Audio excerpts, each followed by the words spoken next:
सदाशिवसमारम्भां व्यासशङ्करमध्यमाम् अस्मदाचार्यपर्यन्तां वन्दे गुरुपरम्पराम्। हरिः ओम्। श्रीगुरुभ्यो नमः। हरिः ओम्। पार्थाय प्रतिबोधितां भगवता नारायणेन स्वयं व्यासेन ग्रथितां पुराणमुनिनां मध्ये महाभारतम् अद्वैतामृतवर्षिणीं भगवतीम् अष्टादशाध्यायिनीम् अम्ब त्वामनुसन्दधामि भगवद्गीते भवद्वेषिणीम्।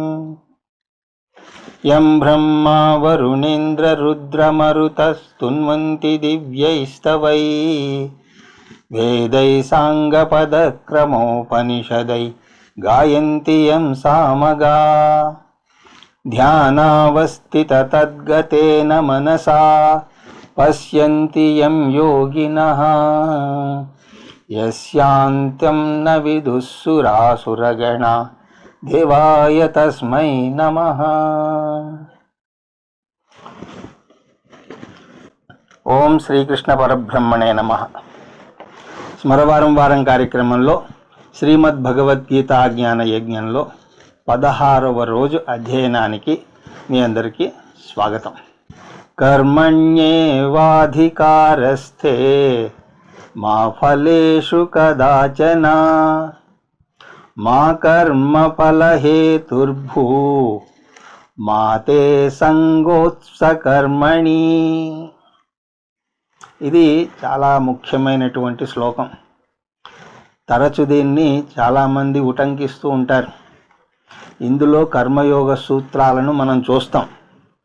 ఇది తను చేసే కర్మ గురించి, ఆ కర్మ వల్ల వచ్చే ఫలం గురించి, కర్మయోగికి ఎలాంటి దృక్పథం ఉండాలో దాన్ని నిర్వచిస్తుంది. కర్మయోగంలో కర్మ, కర్మఫలం ఈ రెండు కూడా చాలా ముఖ్యం. ఈ రెండింటి మీద మనకు ఆరోగ్యకరమైనటువంటి దృక్పథం ఉండాలి. ఆరోగ్యకరమైనటువంటి దృక్పథం ఉండాలి అంటే ముందు దాని గురించి సరి అయినటువంటి జ్ఞానం ఉండాలి. ఒక వ్యక్తిని మనకు ఎవరైనా పరిచయం చేసి అతని ఎలాంటి వాడో చెప్పమంటే వెంటనే ఏం చెప్పగలం చెప్పండి? కొన్నాళ్ళు అతనితో చనువుగా మలిగితే చాలా మంచివాడనో లేకపోతే అనుకున్నంత మంచివాడు కాదనో అర్థమవుతుంది. అంటే అతని మీద మన దృక్పథం, అతన్ని మనం అర్థం చేసుకున్న దాన్ని బట్టి ఉంటుంది. అందువల్లనే స్వామీజీ ఎప్పుడూ చెప్తూ ఉండేవారు, ఒక వస్తువుని అర్థం చేసుకోవడంలో మార్పు రాకపోతే మన దృక్పథంలో మార్పు రాదు. అందువల్ల కృష్ణ పరమాత్మ ఇక్కడ 2 ముఖ్యమైనటువంటి సూత్రాలను మనకి ఇస్తున్నాడు. కర్మణి అధికారః అస్తి. ముందుగా మనిషికి ఫ్రీ విల్ అంటే పురుష బుద్ధి ఉంది అని అర్థం చేసుకోవాలి. మనిషికి ఫ్రీ విల్ ఉందని నిరూపించే ముఖ్యమైనటువంటి శ్లోకాల్లో ఇదొకటి. జంతువులకు ఈ ఫ్రీ విల్ లేదు. ఆవుకు కానీ కుక్కకు కానీ భవిష్యత్తులో ఏ లక్ష్యాలు ఉండవు. మనిషి మాత్రమే బుద్ధిజీవి. ఈ ఫ్రీ విల్ వల్ల మనకి ఆలోచించే శక్తి ఉన్నది, విచక్షణా శక్తి ఉన్నది, లక్ష్యాన్ని కోరుకునేటువంటి శక్తి కూడా ఉన్నది. దానికి తగ్గట్టుగా మనం పని చేసే శక్తి కూడా ఉన్నది. మనం కోరుకున్నట్టుగా పనిచేసేందుకు కర్మేంద్రియాలను ఇచ్చాడు. కాకపోతే భగవంతునిలాగా మనం సర్వశక్తివంతులం కాము. మన శక్తి మేరకు చాలా విషయాలని మనం సాధించగలం. అందువల్ల కోరుకున్నటువంటి లక్ష్యాన్ని ఎన్నుకునే అధికారం కూడా మనకున్నది. మనిషిగా మనకు 4 పురుషార్థాలు ఉన్నాయి. ధర్మ, అర్థ, కామ, మోక్షాలు. ఈ పురుషార్థాలకు 2 అర్థాలు ఉన్నాయి. ఫ్రీ విల్ అంటే మానవ లక్ష్యాలు. ఫ్రీ విల్ ఉంటేనే లక్ష్యాన్ని ఎన్నుకునే అవకాశం ఉంటుంది కదా. అందుచేత ఫ్రీ విల్ లక్ష్యాలు ఒకదానితో ఒకటి ముడిపడి ఉండడం వల్ల రెండింటినీ కలిపి పురుషార్థాలు అని అంటారు. ఆ లక్ష్యం ఏదైనా అవ్వచ్చు, లౌకిక లక్ష్యమైనా ఆధ్యాత్మికమైనా సరే. అందులో కర్మను ఆచరించడంలోనే నీకు అధికారం ఉన్నది. మా ఫలేషు కదాచన. కానీ కర్మఫలం మీద నీకు ఎప్పటికీ కూడా అధికారం లేదు. మా అంటే లేదు, అధికారం లేదు. కర్మఫలం మీద నీకు ఎన్నటికీ కూడా అధికారం లేదు అనేసరికి కొంతమంది దీన్ని చాలా తప్పుగా అర్థం చేసుకుంటారు. అంటే భగవానుడు ముందే మన తలరాతను నిర్ణయించేశాడండి, మనం ఏం చేసినా లాభం లేదు, కానున్నది కాకమానదు, విధి చాలా బలీయం అని అంటారు వీరు అలా అనడానికి ఆధారం ఈ వాక్యం. వీళ్ళు విధిని నమ్ముతారు. కొన్ని కంపెనీల్లో ఉద్యోగాలకు దరఖాస్తులు పెట్టుకోమని పేపర్లో ప్రకటనలు ఇస్తారు. కానీ అది కేవలం కంటి తుడుపు చర్యే. వారి దృష్టిలో ముందే ఎవరో అభ్యర్థి ఉంటాడు, అతన్ని నియమించుకునేందుకు ముందుగా ఇలాగా ఒక ప్రకటన ఇవ్వాలి కాబట్టి అలా ఇస్తారు. అలాంటిదే మన విధి అని అంటారు వీళ్ళు. ముందే ఫలం నిర్ణయించబడి ఉంటుంది. మనం చేసే పనులన్నీ కూడా యాంత్రికమే అవుతాయి, కానీ వాటి వల్ల ప్రయోజనమేమీ ఉండదు అని అంటారు వీళ్ళు. కానీ అది చాలా పొరపాటు. కర్మ చేయడానికి అధికారం ఉంది, కర్మఫలంలో అధికారం లేదు అని కృష్ణ పరమాత్మ చెప్పడంలో అర్థం, కర్మ చేసే చోట బుద్ధిని ఉపయోగించి తెలివైన మార్గాన్ని ఎన్నుకోవాలి. ఫలం వచ్చే చోట కూడా నీ బుద్ధిని ఉపయోగించినా సరే తెలివి ఒక్కటే ఫలితాన్ని ఇవ్వదు, దానితో పాటు అనేక అంశాలు కలిసి ఉంటాయి అని మనం గ్రహించాలి. బుద్ధిని ఉపయోగించి ఎన్నుకోగలిగినటువంటి పరిస్థితుల్లో దాన్ని ఉపయోగించుకోవాలి. భగవంతుడు ఇచ్చిన హక్కుని ఎందుకు వదులుకోవాలి చెప్పండి? హక్కు ఉన్న చోట వాడాలి, హక్కు లేని చోట బాధ్యతగా ఒప్పుకోవాలి. ఎక్కడ హక్కు ఉన్నాదో, ఎక్కడ బాధ్యత ఉన్నాదో అన్నది తెలుసుకోవాలి. కర్మ విషయే అధికారః అస్తి, కర్మఫల విషయే అధికారః నాస్తి. కర్మ చేసే విషయంలో అధికారం ఉన్నది కాబట్టి బాగా ఆలోచించి నిర్ణయం తీసుకోవాలి, అంతేగాని గుడ్డిగా దూకేయకూడదు. కర్మఫలం స్వీకరించే చోట అధికారం లేదు కాబట్టి దాన్ని విజ్ఞతతో స్వీకరించాలి. ఇక్కడ కూడా సరిగా అర్థం చేసుకోవాలి. కర్మఫల విషయంలో నీకు అధికారం లేదు అంటే బొత్తిగా అధికారం లేదు అని కాదు అర్థం, నీకు మాత్రమే అధికారం లేదు అని అర్థం. కర్మఫలం మీద అధికారం లేదు కాబట్టి మనం చేసే కర్మలు వృధా అని అనుకోవడం చాలా పొరపాటు. ప్రతి కర్మకు, అంటే అత్యంత స్వల్పమైనటువంటి కర్మ నుంచి అత్యంత పెద్ద కర్మ వరకు కూడా కర్మఫల సిద్ధాంతం ప్రకారం ఫలం ఉండి తీరుతుంది. కాకపోతే ఇందాక చెప్పినట్టుగా ఆ ఫలం మన యొక్క శ్రమ మీదే ఆధారపడి ఉండదు. మన శ్రమ కూడా ఒక కారణం, కానీ అది మాత్రమే కారణం కాదు. ఆ ఫలం రావడానికి అనేక కారణాలు కలుస్తాయి. కర్మ ఫలానికి మన కర్మ పూర్తిగా నిరుపయోగం కాదు, మన కర్మ పూర్తిగా కారణము కాదు. అనేక కారణాలలో అది కూడా ఒక కారణం. ఒక చోట స్వామీజీ బోధ నిరాటంకంగా సాగుతోంది అంటే దానికి అనేక కారణాలు ఉంటాయి. ముందుగా స్వామీజీ ఆ బోధకు రావడానికి నిర్ణయించుకోవాలి, దానికి రావాలి, అది ఒక ముఖ్యమైనటువంటి కారణం. కానీ దానితో పాటు అయిపోలేదు, తక్కిన అంశాలన్నీ కూడా తోడ్పడాలి. శిష్యులు కూడా రావాలి. నగ్నక్షపణాదేశే రజకః కిం కరిష్యతి, కిం వదిష్యంతి వక్తారః శ్రోతా యత్ర న విద్యతే. వినేవారు లేకపోతే గురువు ఎవరికి బోధిస్తారు చెప్పండి. అందువల్ల ఒక గురువు తనకు గురుత్వ హోదాను ఇచ్చినందుకు శిష్యులకు కృతజ్ఞతలు చెప్పుకుంటారు. ఒక చాకలివాడు ఒక ఊళ్ళో వ్యాపారం చేసుకుందామని వెళితే అక్కడ అందరూ కూడా దిగంబరులే ఉన్నారని తెలిసింది. ఇంకేం చేస్తాడు? అక్కడి నుంచి వేరే ఊరికి వెళ్ళిపోతాడు. ఆ విధంగా ఒక గీతాబోధ అవ్వాలి అంటే గురువు ఒక్కరూ ఉంటే చాలదు. గురువు రావాలి, అలాగే శిష్యులు కూడా రావాలి, వాతావరణం సహకరించాలి.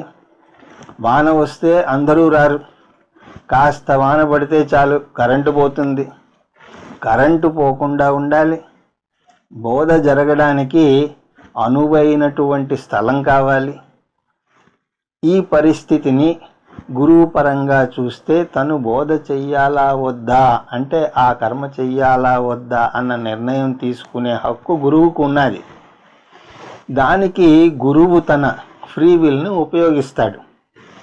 కానీ శిష్యులు రావడం, వాతావరణం సహకరించడం, కరెంటు ఉండడం, బోధ జరిగే చోటు అనుకూలంగా ఉండడం, ఇలాంటి అనేక అంతులేని అంశాల మీద అది ఆధారపడి ఉంటాయి. దాన్నే ఈశ్వరేచ్ఛ అని అంటాం. అంటే ఇప్పుడు ఒక గీతాబోధ నిర్విఘ్నంగా జరిగింది అంటే దానికి కారణం ఏమిటి? గురువు యొక్క ఫ్రీ విల్ ప్లస్ ఈశ్వరేచ్ఛ. అందువల్ల కృష్ణ పరమాత్మ ఫలితం మీద నీకు అధికారం లేదు అని అంటే దాని అర్థం ఫలితం మీద నీకు మాత్రమే అధికారం లేదు, దానికి ఈశ్వరేచ్ఛ కూడా తోడవ్వాలి అని. ఈశ్వరేచ్ఛ అంటే అనేక అంశాలు అని చూసాం కదా, అవి ఎన్నో మనం ఊహించలేం. అందువల్లనే వాతావరణ శాఖ వారు ఇవాళ వాన కురుస్తుంది అంటే పెళ్ళుని ఎండ కాస్తుంది. పాపం వారిని తప్పుపడడానికి లేదు. వారు 170 అంశాలు పరిగణనలోకి తీసుకున్నా కూడా వారికి అంతుకు చిక్కని ఇంకేవో కారణాలు ఉంటాయి. వాటిని వారు అదుపులో పెట్టలేరు. ఇలాంటి ఉదాహరణలు ఎన్నైనా చెప్పచ్చు. ఒక పంట పండాలి అంటే విత్తనం ఒక్కటి మంచిది పాతితే చాలదు. దానికి రైతు చాలా అంశాల విషయాల్లో కష్టపడాలి. నేలను దున్నాలి, నీరు పొయ్యాలి, ఎరువులు వెయ్యాలి, కలుపు మొక్కలు తీయాలి, చీడ పురుగుల్ని పారద్రోలాలి. ఇదంతా చేసినా కూడా పండిన పంట చేతికి వచ్చేదాకా నమ్మకం లేదు. ఎందుకంటే సకాలంలో తగిన వాన కురవాలి. ఎక్కువ వాన కురిసినా నష్టమే, అసలు కురవకపోయినా నష్టమే. అలా నష్టం కలుగుతుందని చెప్పి పంట వేయకుండా మానేయడు కదా. పంట వేసి ఫలితాన్ని దేవుడి మీదకి వదిలేయాలి. పూర్తిగా ఆశావాదిగాను ఉండకూడదు, అలాగే పూర్తిగా నిరాశావాదిగా కూడాను ఉండకూడదు. అలాగే నిఘంటువులో ఆ అనే అక్షరాన్ని తీసుకుందాం. ఆ అనే అక్షరం నా వల్ల ఒక పదం ఏర్పడుతుందా అని అడిగితే దానికి సమాధానం ఏమిటి? అవదు అని చెప్పాలి. ఆ పక్కన ఇంకొక కొన్ని అక్షరాలు వచ్చి చేరితేనే దానికి అర్థం. అలా, అరటి, అపాయము వగైరా వగైరా వగైరా. ఆ తర్వాత ఏం చేరుతాయో దాన్ని బట్టి ఆకు విలువ పెరుగుతుంది. ఇది వింటే పదం ఏర్పడడంలో నా ప్రమేయం లేనప్పుడు నా గొప్పతనం ఏముంటుంది, నేను నిఘంటువులోంచి వెళ్ళిపోతాను అని ఆ అనే అక్షరం అంటే ఏమిటి పరిస్థితి చెప్పండి? అలాగా అన్ని అక్షరాలు అలిగి వెళ్ళిపోతే నిఘంటువు అనేదే ఉండదు. అంటే అక్షరాల విలువ అక్షరాలకు ఉన్నది, కానీ వాటికి విడిగా విలువ లేదు. ఇంకా కొన్ని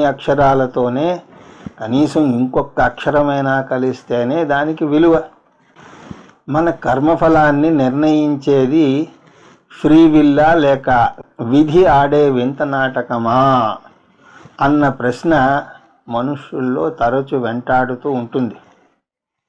దీనికి కొంతమంది శివుడాజ్ఞ లేనిదే చేమైనా కుట్టదు, నా చేతిలో ఏమీ లేదు, నా తలరాతను ఆ భగవంతుడే నిర్ణయిస్తాడు అని వాదిస్తారు. అంటే వారు విధిని నమ్ముతారు. ఇంకా కొంతమంది నీ కర్మకు నువ్వే బాధ్యుడవు అని నమ్ముతారు. అంతా నా చేతిలోనే ఉంది, నా విజయానికి నేనే కారణం అని విర్రవీగుతారు. వీరిది అహంకార భావం. వీరిద్దరిలో ఎవరిది సరి అయిన వాదన అంటే ఇద్దరిది కాదు. ముందే చెప్పినట్లుగా కర్మఫలంలో నీకు అధికారం లేదు అంటే నీకు మాత్రమే అధికారం లేదు అని అర్థం. తక్కిన అంశాలు ఏమిటో తెలిసినా వాటి మీద మనకు అధికారం లేదు. ఉదాహరణకు వాన రాకుండా మనం ఆపలేం. అందువల్ల ఫలం ఎలా వస్తుందో ఎప్పటికీ ముందే ఊహించలేం. ఫలాన్ని మనం ఊహించలేము అని తెలిసినప్పుడు మన ఆనందాన్ని ఆ ఫలం మీద ఆధారపడేలా చేయకూడదు. కృష్ణ పరమాత్మ ఈ చిన్న పాఠాన్ని ఇక్కడ నేర్పిస్తున్నాడు. ఊహించలేని అంశాల మీద ఆనందం ఆధారపడితే ఆనందం కూడా వస్తుందో రాదో ఊహించలేం. ఆనందం వస్తుందో రాదో తెలియకపోతే జీవితం బాగుంటుందో లేదో తెలియదు. అందువల్ల ఫలం ఆశించకుండా అనుభవం మీద, ఎదుగుదల మీద, కర్మ చేయడంలో కలిగే ఆనందం మీదే దృష్టి పెట్టాలి, కానీ ఫలం మీద కాదు. అప్పుడు ఎటువంటి ఫలం వచ్చినా సరే మన ఆనందానికి అడ్డురాదు. ఉదాహరణకు శరీరానికి వ్యాయామం కావాలని ఎవరైనా సరే టెన్నిస్ ఆడుతున్నారనుకోండి. అప్పుడు అతను ఆట ఆడడంలోనే ఆనందాన్ని అనుభవిస్తాడు. ఆటలో గెలుపు ఓటములు అతన్ని బాధించవు. అతను ఆడడం వల్ల అతను కోరుకున్న వ్యాయామం కలుగుతోంది కాబట్టి ఆట ఆడడంలోనే అతను ఆనందాన్ని పొందుతాడు. అదేవిధంగా మనం చేసే ప్రతి పనిని టెన్నిస్ ఆడినంత ఇష్టంగా చేస్తే మనకు కావలసిన ఆనందం పనిలోనే మనం పొందుతాం. అప్పుడు ఫలం అనుకోకుండా వచ్చే ఫలితం. స్వామీజీ ఒకసారి ఒక 90 మంది శిష్యుల్ని అమర్నాథ్ యాత్రకు తీసుకువెళ్ళారు. అందులో చాలామంది 70 సంవత్సరాలు పైబడ్డ వృద్ధులు. స్వామీజీ అక్కడికి వెళ్ళకముందే ఆ శిష్యుల్ని సంసిద్ధులను చేశారు. ఆ అమర్నాథ్ ఆలయంలో ఉండేది హిమలింగము అని. ఒకవేళ ఎండ ఎక్కువగా ఉంటే మంచు కరిగిపోతుందని, లింగాకారం ఉండకపోవచ్చునని చెప్పారు. అంటే ఒక్క ముక్కలో చెప్పాలి అంటే వారికి కర్మ చేయడం మీదనే అధికారం ఉంది, కానీ ఫలం మీద అధికారం లేదు అని చెప్పారు. బోలెడు డబ్బులు ఖర్చు పెట్టి 3 రోజులు అష్ట కష్టాలు పడి 1400 అడుగుల ఎత్తులో నడిచి వెళ్ళారు. నిజానికి అందంగా హిమాలయాలలో కాబట్టి కష్టమైన ప్రయాణమే, ఒక మరుపురాని అనుభవం. ఎటు చూసినా సరే మంచు కొండలు, వాటితో పోటీ పడుతూ ప్రకృతి అందాలు, అవి చిందిస్తూ ఉంటే చూడ్డానికి 2 కళ్ళు చాలవు. ప్రకృతి అందాలను చూసి మైమరిచిపోండి, హిమలింగానికి ప్రాముఖ్యతనివ్వకండి అని చెప్పి మరీ తీసుకువెళ్ళారు స్వామీజీ. కానీ అదేం దురదృష్టమో, అక్కడ మంచు అంతా కరిగిపోయి బొత్తిగా లింగమే కనబడలేదు, ఏదో ఒక చిన్న ఆకారం. స్వామీజీ అంత చెప్పినా సరే ఆ పరిస్థితి చూసి బోరున ఏడ్చిన వాళ్ళే ఎక్కువ మంది ఉన్నారు. ఇంత ఖర్చు పెట్టి, ఇంత వ్యయప్రయాసలు కోర్చి, ఆకలి దప్పులు కాలకృత్యాలు తీర్చుకోకుండా వచ్చింది ఎందుకా బాత్రూమ్కి ఎక్కడికి వెళ్ళాలి అని అడిగితే ఆరు బయట చూపించారట. ఎవరికో ఆహారము లేదు, భగవానుడు కూడా లేడు అని ఒకటే వాపోయారట అందరూ. వారు ముందే సంసిద్ధులు కాలేదు కాబట్టి ఆశించిన ఫలాన్ని నవ్వుతూ స్వీకరించలేకపోయారు. స్వామీజీ సంసిద్ధులు అయ్యారు కాబట్టి ప్రయాణాన్ని ఆనందించారు, ప్రకృతి అందాలను ఆస్వాదించారు. అందువల్ల ఒక పని చెయ్యాలంటే మీ ప్రయత్నం ఉండాలి. ఒక పదం ఏర్పడడానికి ప్రతి అక్షరము ఉండాలి. ఒక వ్యక్తి గెలవాలి అంటే ప్రతి ఒక్కరూ ఓటు వేయాలి. మీరు ఎవరికి ఓటు వేస్తారో అతను గెలవవచ్చు, గెలవకపోవచ్చు. అతను గెలుస్తాడో లేదో తెలియదు. కాబట్టి నేను ఓటు వెయ్యను అని అనకూడదు. అందువల్ల కర్మఫలంలో నీకు అధికారం లేదు అంటే నీకు మాత్రమే అధికారం లేదు అని అర్థం. బాహ్య విజయం నీ చేతిలో లేదు, కానీ అంతర్గత ఎదుగుదల నీ చేతిలోనే ఉన్నది. కర్మఫలే హేతు మాం భూ. బాహ్యమైనటువంటి విజయాల మీద దృష్టి పెట్టకు. ప్రపంచంలో వ్యవహారం నడుపుతున్నప్పుడు నీ దృష్టిని డబ్బు మీద, హోదా మీద, పేరు ప్రఖ్యాతుల మీద ఉండకూడదు. అవన్నీ కూడా వస్తాయో రావో తెలియదు. కర్మఫలం అంటే ఇక్కడ ప్రాపంచిక విజయం, హేతువు అంటే ఇక్కడ లక్ష్యం. మన లక్ష్యం ప్రాపంచిక విజయం కారాదు. అదే మన లక్ష్యం అయితే ఏమవుతుంది? ఒకరోజు విజయ శిఖరాలను అధిరోహిస్తాం, ఇంకొక రోజు పాతాళానికి అనగదొక్కబడతాం. వాటి మీద ఆధారపడితే బళ్ళు ఓడలవుతాయి, ఓడలు బళ్ళు అవుతాయి. అయితే దేని మీద దృష్టి పెట్టాలి? చేసే కర్మ మీద. ఆ కర్మ చేస్తున్నప్పుడు కలిగే ఆనందం మీద దృష్టి పెట్టాలి. మాతే సంగో స్త్వకర్మణి. అలాగని కర్మలు చేయడం మానకూడదు. 2 సార్లు జీవితంలో అపజయాలు చూసేసరికి విధిరాతను నమ్ముకుని నిరాశ నిస్పృహలకు లోనై కర్మ చేయటమే మానేస్తాము.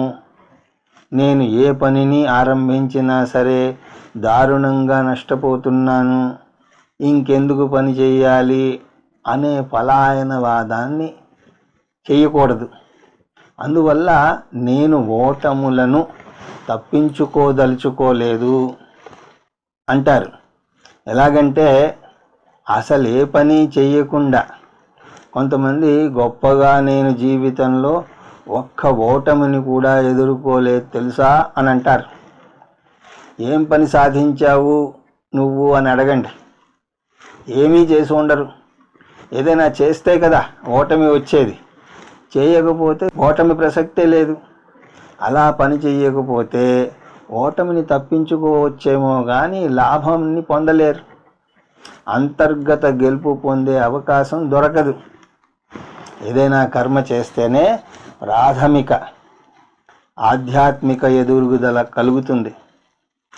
ఆరురుక్ష్మోర్మ నేరోగ్యం కర్మకారణముచ్యతే యోగారూఢస్య తస్యైవ శమః కారణముచ్యతే అంటూ తర్వాత వచ్చే శ్లోకాలలో బోధ.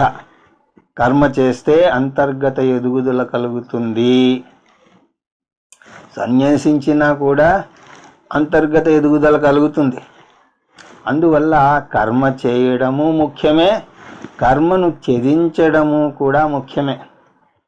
కర్మను చెయ్యాల్సిన చోట చెయ్యాలి, త్యజించాల్సిన చోట త్యజించాలి. ప్రవృత్తి మార్గము, నివృత్తి మార్గము రెండూ ముఖ్యమే. పైన చెప్పిన శ్లోకాల్లో ఆధ్యాత్మిక ఎదుగుదల ప్రారంభ దశలో కర్మ చేయడంలోనే కలుగుతుంది అని చెప్తున్నాడు కృష్ణ పరమాత్మ. గృహస్థాశ్రమంలో కర్మ చేసి తీరాలి. వానప్రస్థాశ్రమంలో, సన్యాసాశ్రమాల్లో కర్మను త్యజించాలి. జీవితంలో మొదటి దశ కర్మ, రెండవ దశ సన్యాసం. అర్జునుడు ఇప్పుడు మొదటి దశలో ఉన్నాడు. అందువల్ల అకర్మణి సంగ్రహ మా అస్తు, సమాజం నుంచి నువ్వు పారిపోకూడదు. అందువల్ల చిన్మయానంద స్వామి తన దగ్గరకు విద్యను అభ్యసించేటువంటి శిష్యులకు బయట ప్రపంచంలోకి వెళ్ళి సమాజ సేవ చేయమని చెప్తూ ఉండేవారు. ఏది చేసినా చేయకపోయినా కనీసం శాస్త్రాన్ని బోధించమని చెప్పేవారు. అందువల్ల మీ బాధ్యత నుంచి నువ్వు పారిపోకూడదు. బాహ్య ఎదుగుదల కాకుండా ఆంతరిక ఎదుగుదల మీద దృష్టి పెట్టమంటున్నాడు కృష్ణ పరమాత్మ. యోగస్థః కురు కర్మాణి సంగం త్యక్త్వా ధనంజయ సిద్ధ్యసిద్ధ్యో సమో భూత్వా సమత్వం యోగ ఉచ్యతే. జీవితంలో ప్రాపంచిక విషయం మీద సరి అయిన దృక్పథం ఉండాలి. మనకు సరి అయిన దృక్పథం ఉంటే జయాపజయాలకు చెలించం. అంతర్గత ఎదుగుదలకు ప్రాముఖ్యతనిచ్చి వీటికి ఎంత మేరకు ప్రాముఖ్యతనివ్వాలో అంత మేరకే ఇస్తాం. అందువల్ల నష్టం వాటిల్లినా సరే అంతగా కృంగిపోం. ఒకే రంగంలో 10 మంది ఓడిపోయినా సరే అందరి ప్రతిస్పందన ఒకలా ఉండదు. ఒకరు కృంగిపోయి ఆత్మహత్య చేసుకునే స్థాయికి వెళ్ళవచ్చు. మరొకరు రాత్రులు నిద్రపోకుండా కృంగిపోవచ్చు. మరొకరు జీవితం అన్నాక ఒకసారి గెలుపు మరొకసారి ఓటమి రాక తప్పదు అని అనవచ్చు. అలా అన్నవారు ఓటమి నుంచి కూడా విలువైనటువంటి పాఠాన్ని నేర్చుకుంటారు. ఏదైనా ప్రమాదం జరిగింది అని వింటే ముందు అలవాటుగా ఏంటి అన్నా కూడా మళ్ళీ వెంటనే తట్టుకుని అయితే ఏంటి అని అనగలుగుతాం. వాట్ అని వెంటనే సో వాట్ అని అనగలుగుతాం. ఉన్నత శిఖరాల మీద ఉన్న ఒక వ్యాపారవేత్తని అతని విజయ రహస్యం చెప్పమని అడిగారట ఒక పత్రికా విలేకరుడు. ఏమున్నదండి, సరి అయిన నిర్ణయం తీసుకోవడం అని అన్నట్ట. సరి అయిన నిర్ణయం ఎలా తీసుకున్నారు అని అంటే తప్పుడు నిర్ణయాలు తీసుకోవడం వల్ల అని అన్నట్ట. అంటే చూడడానికి అది తప్పుడు నిర్ణయంగా ఉన్నా సరే జీవితం పాఠాలను నేర్పిస్తుంది. ఈ అంతర్గత ఎదుగుదల మీద దృష్టి పెడితే ఆ విధంగా మనస్సును దృఢం చేసుకోగలగడమే సమత్వం. అంటే సమత్వం యోగ ఉచ్యతే. అంతర్గత ఎదుగుదలకు ప్రాముఖ్యతనిచ్చి బాహ్య విజయాలకు ప్రాముఖ్యతనివ్వరో అతనికి దానివల్ల సమభావం ఏర్పడుతుంది. దాన్నే యోగం అని అంటారు. వ్యాపారంలో పెద్ద లాభం వచ్చినా పొంగిపోడు, నష్టం వచ్చినా కూడా కృంగిపోడు. ఈ సందర్భంలో ఒక మంచి సుభాషితాన్ని మీరు కూడా గుర్తుపెట్టుకుంటే చాలా మంచిది. సంపత్తౌ చ విపత్తౌ చ మహతామేక రూపతా ఉదయే సవితా రక్తో రక్తశ్చ అస్తమయే తథా. ఈ చిన్న సుభాషితంలో ఎంత గొప్ప భావన ఉన్నదో చూడండి. సంపద కలిగినా విపత్తు కలిగినా మహాత్ములు ఒకే విధంగా ఉంటారు. ఆకాశంలో సూర్యుడు ఉదయిస్తున్నా అస్తమిస్తున్నా కూడా ఆకాశం ఎర్ర రంగులోనే ప్రకాశిస్తూ ఉంటుంది. విడిగా మీరు ఫోటో చూస్తే ఆ అరుణిమను చూసి అది సూర్యోదయమో సూర్యాస్తమయమో మనం చెప్పలేం. మహాత్ములు అలా ఉంటారు. అలాగా ఉండగలగడం సమత్వం యోగ ఉచ్యతే.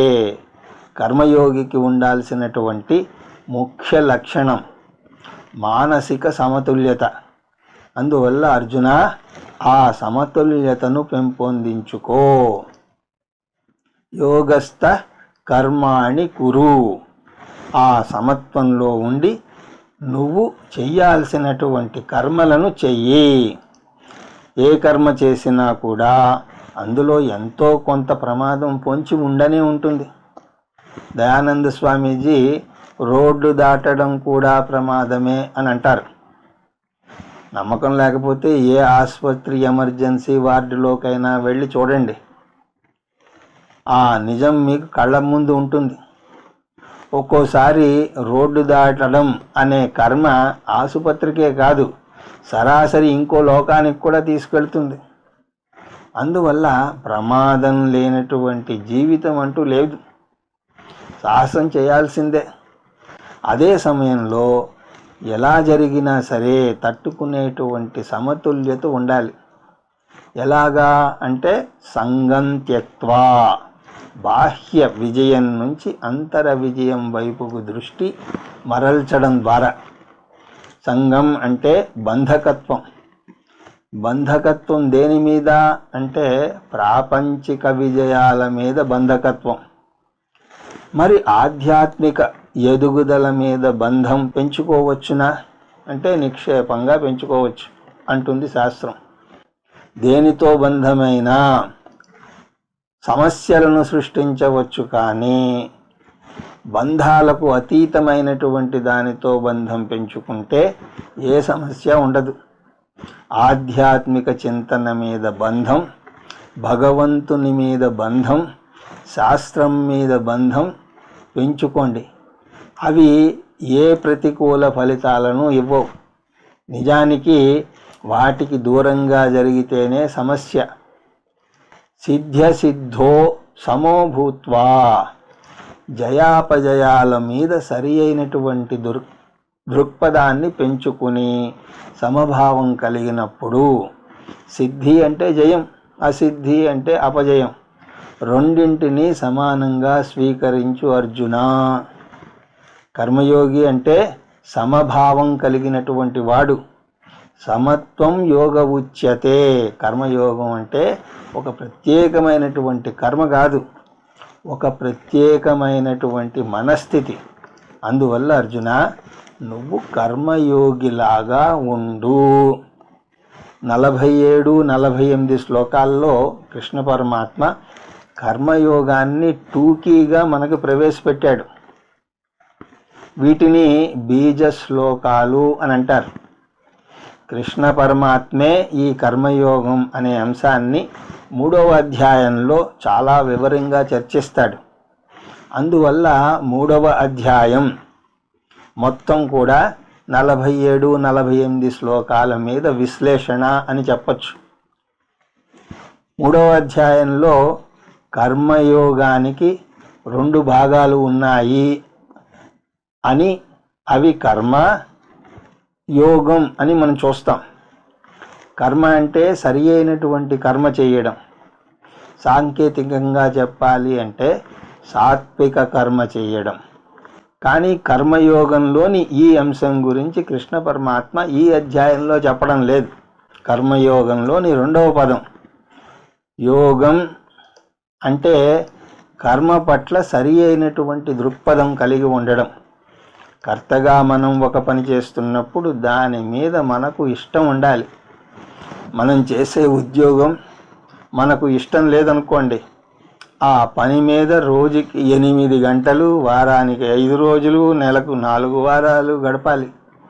అలాగా 25-30 సంవత్సరాలు అందులోనే మునిగి తేలాలి. అన్ని సంవత్సరాలు ఒక పనిని ఇష్టం లేకుండా విసుగ్గా భావించి చేస్తే అది మన మనస్సును కృంగదీసి తద్వారా శారీరక ఆరోగ్యాన్ని కూడా దెబ్బతీస్తుంది. అందువల్ల కర్తగా మనం చేసే పని మీద ఆరోగ్యకరమైనటువంటి భావనను పెంపొందించుకోవాలి. అంటే మనం చేసేటువంటి పనిని ప్రేమించడం మనం నేర్చుకోవాలి. అప్పుడు ఆ పని విసుగు అని అనిపించదు. అలా కర్తగా మన దృక్పథం సరిగా ఉండాలి. మనం చేసే ప్రతి పనికి ఫలం కూడా వస్తుంది. మన పనిని మన పై అధికారి గుర్తించి మెచ్చుకోవచ్చు, జీతం కూడా పెంచవచ్చు. లేదా మనల్ని తిట్టడమే కాకుండా పని దొంగ అయినటువంటి జూనియర్కు ప్రమోషన్ ఇవ్వచ్చు. అతనికి ఎలా వచ్చింది అన్నది వేరే విషయం. భోక్తగా మనం చేసే పనికి ఫలితం మనం ఆశించింది రావచ్చు, ఆశించనిది ఎదురవ్వచ్చు, ఎదురు దెబ్బ తగలవచ్చు. ఈ రెండింటినీ కూడా సమానంగా తీసుకోవాలి అంటే భోక్తగా మనం సమత్వాన్ని పాటించాలి. ప్రతి క్షణము మనం కర్తగానో భోక్తగానో ఉంటూనే ఉంటాం. అంటే ఏదైనా కర్మ చేస్తూనో దానికి వచ్చే ఫలితాన్ని అనుభవిస్తూనో ఉంటాం. కర్త భోక్తలుగా సమత్వాన్ని కలిగి ఉండడాన్నే యోగం అని అంటారు. సమత్వం యోగ ఉచ్యతే. ఈ సమభావన లేకపోతే మనస్సు చాలా ఆందోళన చెందుతుంది. మనస్సును స్థిరపరచుకోవడం కోసం అనేక సెమినార్లకు వేల కొద్దీ ఖర్చులు పెట్టి వెళుతూ ఉంటారు. కానీ గీత చదివితే ఉచితంగా అద్భుతమైనటువంటి మార్గం మనకి దొరుకుతుంది. దూరేణ ఎవరం కర్మ బుద్ధియోగ ధనంజయ బుద్ధౌ శరణమన్విచ్ఛ కృపణా ఫలహేతవః. ఇక్కడ కృష్ణ పరమాత్మ రెండు రకాల వ్యక్తుల మధ్య ఉన్నటువంటి వ్యత్యాసాన్ని ఎత్తి చూపిస్తున్నాడు. వారు కర్మఠులు, కర్మయోగులు. కర్మఠులు ప్రాపంచిక విషయాలకు మాత్రమే ప్రాముఖ్యతనిస్తే, కర్మయోగి ఆంతర విజయానికి ప్రాముఖ్యతనిస్తాడు. కర్మఠుడు విజయం పొందితే గాలిలో తేలిపోతాడు, ఓడిపోతే పాతాళానికి కృంగిపోతాడు. ఒక్కోసారి ఆశించని విజయం కలిగితే దాన్ని తట్టుకోలేక గుండెపోటు వచ్చి మరణించిన వారు కూడా లేకపోలేదు. కర్మ దూరేణ ఎవరం.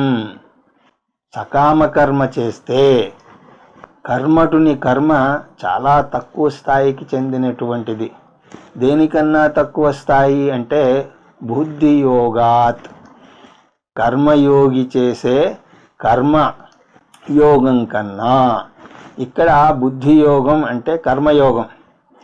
ఎందుకు కర్మయోగాన్ని బుద్ధియోగం అన్నాడు అంటే ఇంతకు ముందే చూసినట్టుగా కర్మయోగం అంటే చేసే కర్మ కాదు, దాన్ని తీసుకునేటువంటి మనస్థితి. వీరిద్దరి మధ్య ఉన్న వ్యత్యాసం కర్మలో లేదు, దృక్పథంలో ఉన్నది. అందువల్ల కర్మఠుడు ఏం చేయాలి? బుద్ధౌ శరణమన్విచ్ఛ. అందువల్ల ఓ అర్జున, కర్మయోగాన్ని ఆశ్రయించు. బుద్ధౌ అన్నా కూడా కర్మయోగమే. అంటే సరి అయిన దృక్పథాన్ని పెంచుకో. అలా కాకపోతే ఏమవుతుందిట? ఫలహేతవః. వారు ఫలాసక్తితో కర్మలు చేస్తారు, పూర్తిగా ప్రాపంచిక విజయాలకే ప్రాముఖ్యతనిస్తారు. అలాంటి వారు ఎలా ఉంటారు? కృపణాః. వారు చాలా దురదృష్టవంతులు. వారు అంతులేని విపరీతమైనటువంటి ఆందోళన, భీకరమైనటువంటి అలసట పొందుతారు. అందువల్ల అర్జున, కర్మయోగం పాటించు. బుద్ధియుక్తో జహాతీహ ఉభే సుకృత దుష్కృతే తస్మాద్యోగాయ యుజ్యస్వ యోగః కర్మసు కౌశలం. ఈ 50వ శ్లోకం నుంచి కర్మయోగ ఫలం గురించి చెప్తున్నాడు కృష్ణ పరమాత్మ. కర్మయోగం వల్ల కలిగే తక్షణ ప్రయోజనం మనశ్శాంతి కలుగుతుంది. ఆందోళన, ఒత్తిడి, తాకిడులు తగ్గుతాయి. కాబట్టి కుటుంబంలో అనుబంధాలు కూడా మెరుగవుతాయి. ఎందుకంటే ఒక రంగంలో ఒత్తిడి ఉంటే దాని ప్రభావం ఇంకో రంగం మీద కూడా పడుతుంది. ఒకరి మీద చూపాల్సినటువంటి కోపం ఇంకొకరి మీద చూపిస్తాం. కానీ కర్మయోగికి కోపం తగ్గుతుంది, మనస్సు ప్రశాంతంగా ఉంటుంది. ఇది తక్షణ లాభం. కానీ గీత తక్షణ లాభం ఇచ్చి ఊరుకోదు. అది శాశ్వత ఫలాన్ని కూడా ఇస్తుంది. ఏమిటది? చిత్తశుద్ధిని కలిగిస్తుంది. బుద్ధియుక్త అంటే కర్మయోగి, అంటే బుద్ధి సరిగ్గా ఉన్నటువంటి వ్యక్తి, అంటే సరి అయిన దృక్పథం ఉన్నటువంటి వ్యక్తి, జీవితంలో దేనికి ప్రాముఖ్యతనివ్వాలో తెలిసినటువంటి వ్యక్తి. అటువంటి వ్యక్తికి ఏమవుతుందిట? అతను చివరికి జ్ఞానయోగి అవుతాడు. కర్మయోగం జ్ఞానయోగానికి దారి తీస్తుంది. ఎలాగా అంటే కర్మయోగి ఎప్పుడో ఒకప్పుడు శాశ్వతమైన ఆనందం కోసం ఆరాటపడతాడు. జీవితంలో ఎదురవుతున్నటువంటి అనుభవాలను బేరూజి వేసుకుని తను అశాశ్వతమైనటువంటి వస్తువుల నుంచి శాశ్వతమైనటువంటి ఆనందాన్ని కోరుతున్నాను అని గ్రహిస్తాడు. క్రీడారంగంలో 10 సార్లు బంగారు కప్పును గెలిచినా సరే 11వసారి గెలుస్తాడనే ఆశ లేదు. 2 సార్లు సెంచరీ కొట్టినా సరే 3వసారి కొట్టగలడో లేడో తెలియదు. కొట్టకపోతే కృంగిపోతాడు. ఇటువంటి వాటిని గమనించి తను అశాశ్వతమైనటువంటి వస్తువుల నుంచి శాశ్వతమైనటువంటి ఆనందాన్ని కోరుతున్నాను అని తన తప్పును గ్రహిస్తాడు. తను వెతుకుతున్న చోటు తప్పని తెలుసుకుని శాశ్వతమైనటువంటి దాన్ని వెతుక్కుంటూ వస్తాడు. ఏదో ఒకరోజు ప్రతి కర్మయోగి జ్ఞానయోగానికి వచ్చి తీరుతాడు. ఎందుకంటే అతను చిత్తశుద్ధిని పొందుతాడు.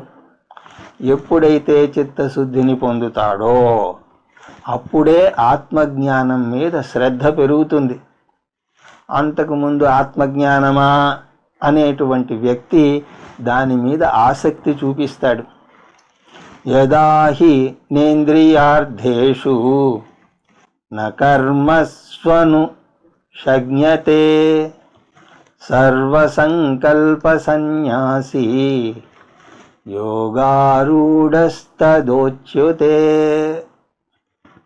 కర్మయోగం మీద శ్రద్ధ కలిగిన వ్యక్తి కృష్ణ పరమాత్మ యోగారూఢ అని అంటున్నాడు. ఎప్పుడైతే ఆత్మజ్ఞానం మీద అతనికి ఆసక్తి కలుగుతుందో అప్పుడు అతనికి ఎక్కడికి వెళ్ళినా సరే ఏం చేసినా దానికి సంబంధించిందే కనిపిస్తూ ఉంటుంది. అంతకుముందు లౌకిక విషయాలు అతని దృష్టిని ఆకర్షిస్తే ఇప్పుడు ఆత్మకు సంబంధించినటువంటి పుస్తకాలు ప్రసంగాలు అతన్ని ఆకర్షిస్తాయి. త్వరలోనే సరి అయినటువంటి గురువు వద్దకు వెళతాడు. తద్విజ్ఞానార్థం స గురుమేవాభిగచ్చేత్. అలాంటి గురువు దగ్గరకు వెళితే కర్మయోగం నుంచి జ్ఞానయోగానికి, ధర్మం నుంచి వేదాంతానికి, వేదపూర్వం నుంచి వేద అంతభాగానికి, కర్మకాండ నుంచి జ్ఞానకాండకు వస్తాడు. సుకృత దుష్కృతే జహాతి. జ్ఞానయోగానికి వచ్చి తన స్వరూపాన్ని తెలుసుకుంటే కర్మఫలాలకు అతీతుడుగా ఎదుగుతాడు. అతని ఆత్మస్వరూపం ఏమిటో ఈ అధ్యాయంలోనే మనం 12 నుంచి 25 వరకు వివరంగా చూసాం. జ్ఞాని తన ఉన్నత స్థాయికి ఎప్పుడైతే ఎదుగుతాడో అప్పుడు అతను పుణ్యపాపాలకు అతీతంగా ఎదుగుతాడు. పుణ్యపాపాలను రెండింటినీ కూడా ఈ లోకంలోనే త్యజిస్తాడు. ఎలాగా అంటే జ్ఞానయోగ ఫలం వల్ల. జ్ఞానయోగ ఫలం ఎలా వచ్చింది అంటే కర్మయోగం వల్ల వచ్చింది. అంటే కర్మయోగం వల్ల జ్ఞానయోగం, జ్ఞానయోగం వల్ల జ్ఞానం, జ్ఞానం వల్ల సుకృత దుష్కృత త్యాగం. పుణ్యపాపాలకు అతీతంగా ఎదిగితే అది మోక్షం. కేవలం కర్మలోనే ఉండిపోతే ఎదగలేడు. ఊబిలో చిక్కుకుపోయినటువంటి వ్యక్తి అందులోనే తిరుగుతున్నట్టుగా కర్మ అనే ఊబిలో చిక్కుకుపోయినటువంటి వ్యక్తి అందులోనే తిరుగుతూ ఉంటాడు. కానీ కర్మయోగి ఎప్పుడో ఒకప్పుడు మేలుకుంటాడు. నేను ఎందుకు పరిగెడుతున్నాను? పరుగు పందెంలో ఎందుకు నేను పాల్గొంటున్నాను? దేనికోసం నా ఈ పరుగు అని అనుకుంటాడు. తస్మాద్ యోగాయ యుజ్యస్వ. కానీ ఆ జ్ఞానానికి రావాలంటే అర్జున ఇప్పుడు నువ్వు కర్మ చెయ్యాలి, ఇప్పుడే అంతా త్యజిస్తాను అని అనకూడదు. ఎలాగూ కాలేజీ నుంచి బయటికి రావాలి కదా, కాలేజీలో ఇక చేరడం ఎందుకు అన్నట్టు ఉంటుంది. అది సరి అయినటువంటి వాదన కాదు. కాలేజీలో చేరాలి, చదవాలి, బయటకు రావాలి. జీవితాంతం కూడా ఇదే సూత్రం వర్తిస్తుంది. కర్మ చెయ్యి, కర్మలోంచి బయటకు రా. అంతేగాని కర్మలోనే ఉండిపోతాను అని అనకూడదు. కాలేజీలో కూర్చుని కాలేజీ బాగుంది అని చెప్పి కాలేజీలోనే ఉండిపోకూడదు. కర్మను చేసి బయటకు రా. యోగాయ యుజ్యస్వ. కర్మయోగం చెయ్యి. యోగ కర్మసు కౌశలం అంటే కర్మాచరణలో నేర్పరితనం చూపడం. ఇప్పటి వరకు కూడా కర్మయోగానికి 2 నిర్వచనాలు ఇచ్చాడు కృష్ణ పరమాత్మ. ఒకటి సమత్వం యోగ ఉచ్యతే, రెండవది కర్మసు కౌశలం యోగ. కౌశలం అంటే ఏమిటి? ఒక కర్మను చేయటంలో సామర్థ్యం చూపడం అని కాదు. ఏదైనా ఒక పని పదే పదే చేస్తే అందులో సామర్థ్యం పెరుగుతుంది, అది కాదు కౌశలం అంటే. కౌశలము అంటే సరి అయినటువంటి దృక్పథం. సరి అయినటువంటి దృక్పథం లేకపోతే కర్మ మరింత ఒత్తిడిని, ఆందోళనను తీసుకురాగలదు. అవి మరింత సంసారంలో కూరుకుపోయేలాగా చేస్తాయి. కర్మయోగి అదే కర్మను మోక్షం పొందడానికి వినియోగిస్తాడు. తనకు బంధించి వేసే కర్మను తనకు మోక్షాన్ని కలిగించే కర్మగా మలచుకుంటాడు. ఈ మార్పు కర్మను మార్చడం వల్ల రాదు, కర్మ మీద తన దృక్పథం మార్చడం వల్ల వస్తుంది. పాము విషం మామూలుగా మనిషి ప్రాణాన్ని తీస్తుంది, కానీ అదే పాము విషాన్ని మందుగా మారేస్తే మనిషి యొక్క ప్రాణాన్ని నిలబెడుతుంది. కర్మ కూడా అంతే. దాన్ని సరిగా అర్థం చేసుకోకపోతే మనిషి అవస్థ పడవచ్చు. సరిగా అర్థం చేసుకుని కర్మను యోగంగా మలచుకుంటే చిత్తశుద్ధిని కలుగజేసి, తద్వారా జ్ఞాన ఇచ్ఛను కలుగజేసి, తద్వారా మోక్షాన్ని కూడా కలుగజేస్తుంది. అందువల్ల కౌశలం అంటే తనను బంధించే కర్మను తనకు స్వేచ్ఛను కలిగించే కర్మగా మార్చుకోవడం. అంతా దృక్పథంలోనే ఉన్నది. దృక్పథం మార్చుకుంటే కర్మయోగి కుశలత ఉన్న వ్యక్తి అవుతాడు. కర్మజం బుద్ధియుక్తా హి ఫలం త్యక్త్వా మనీషిణః జన్మబంధ వినుర్ముక్తా పదం గచ్చత్యనామయం. కర్మయోగం ద్వారా మోక్షం పొందడానికి ఒక వ్యక్తి దాటవలసినటువంటి దశల గురించి చెప్తున్నాడు. ఒకటి బుద్ధియుక్త. ఇక్కడ బుద్ధి అంటే సరి అయినటువంటి భావన. జీవితం మీద, జీవితంలో ఎదురయ్యే అనేక అనుభవాల మీద సరి అయినటువంటి భావన ఉండాలి. ఈ భావన విచక్షణా శక్తి వల్ల వస్తుంది. బాహ్యమైనటువంటి ఎదుగుదల కంటే ఆంతర ఎదుగుదల ముఖ్యం అని గ్రహించగలిగే విచక్షణా శక్తి. జీవితంలో అడుగుపెట్టిన ప్రతి వ్యక్తి తొలి రోజుల్లో అర్ధకామాలకు ఎక్కువ విలువనిస్తాడు. కానీ మనస్సు పరిణతి చెందాక, వివేకం పొందాక అర్ధకామాలను పూర్తిగా తీసేయమని కాదు, ధర్మమోక్షాలు వీటికన్నా ముఖ్యమని గ్రహిస్తాడు. శాస్త్రం అర్ధకామాలను వద్దని చెప్పదు. అర్ధకామాలు విషయ సుఖాన్ని ఇస్తే, ధర్మమోక్షాలు ఆత్మసుఖాన్ని ఇస్తాయి. నవరాత్రుల్లో మనం 3 రోజులు దుర్గాదేవిని, ఆ తర్వాత 3 రోజులు లక్ష్మీదేవిని, మిగతా 3 రోజులు సరస్వతీదేవిని కొలుస్తాం. ఎందుకు? మన వైదిక సాంప్రదాయం ముగ్గురికి సమానంగా ప్రాముఖ్యతను ఇచ్చింది. దుర్గాదేవి శక్తికి సంకేతం. ఆరోగ్యం, శక్తి 2 కావాలి. వేదాంతం ఎప్పుడూ కూడా శరీరాన్ని పట్టించుకోకు అని చెప్పదు. అనారోగ్యం వస్తే దానికి వైద్యం చేయించుకోవాలి. లక్ష్మీదేవి సంపదల యొక్క తల్లి, అంటే డబ్బు కూడా ముఖ్యమే అంటుంది వేదాంతం. డబ్బుని లక్ష్మీదేవతగా చూస్తాం. విష్ణుమూర్తి కూడా తన హృదయంలో లక్ష్మీదేవిని పెట్టుకున్నాడు. ఇక సరస్వతీదేవి చదువుల తల్లి, లౌకిక జ్ఞానం ఆధ్యాత్మిక జ్ఞానానికి కూడా దేవత.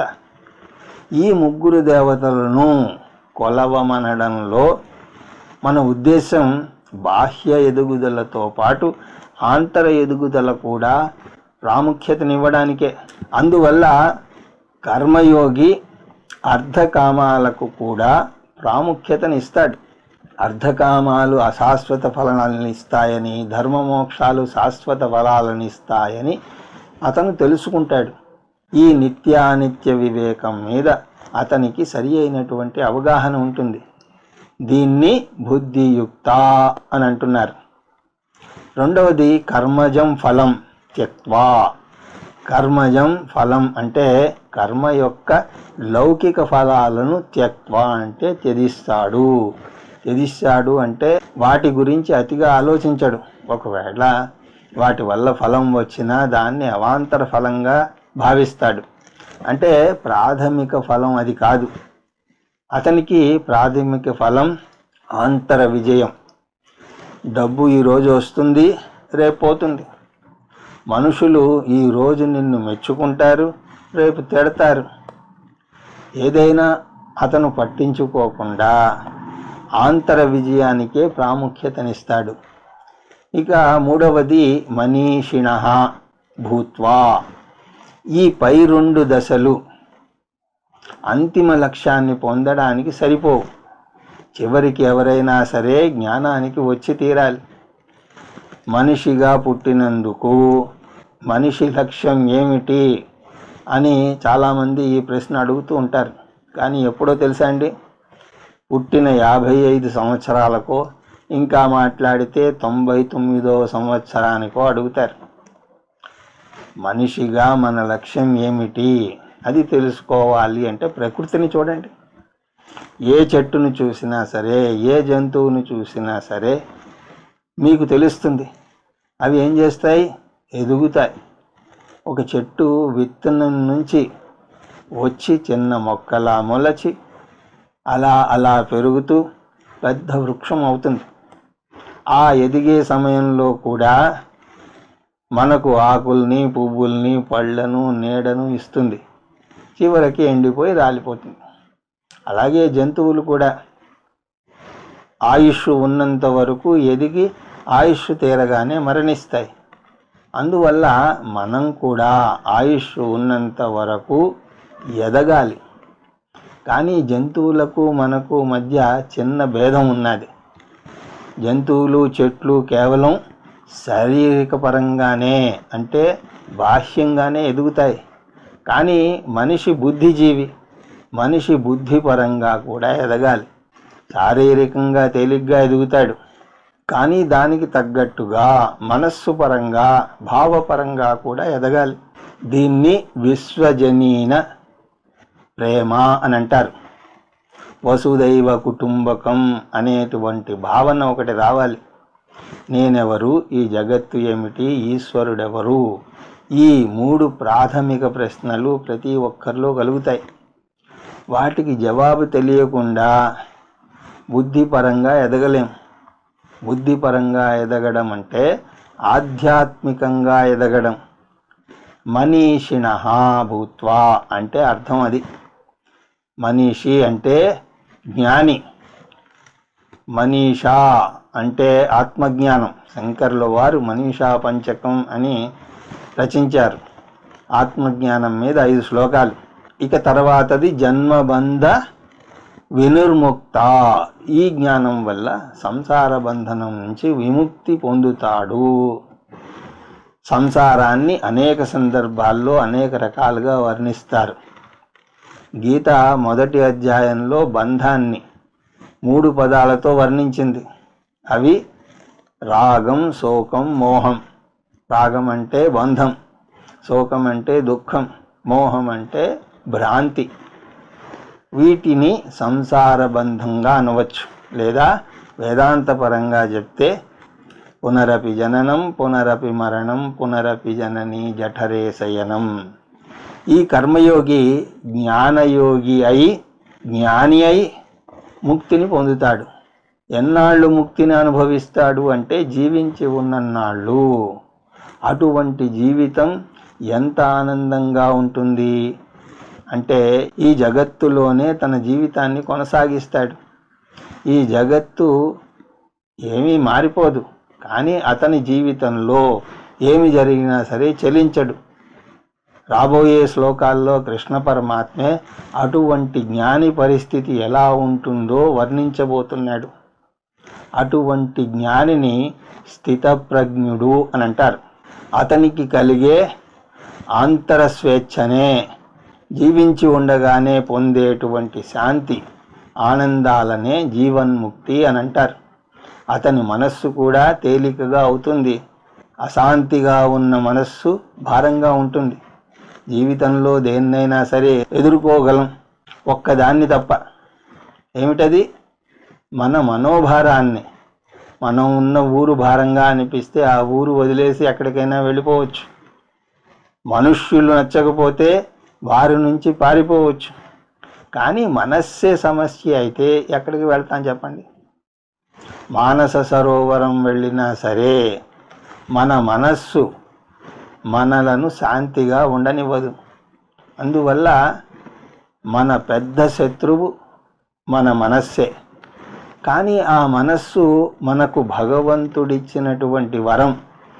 దాన్ని తేలికపరిస్తే ఇక్కడే ఇప్పుడే ఆ ఆనందాన్ని, ప్రేమను, విశ్రాంతిని, దయను అనుభవించగలం.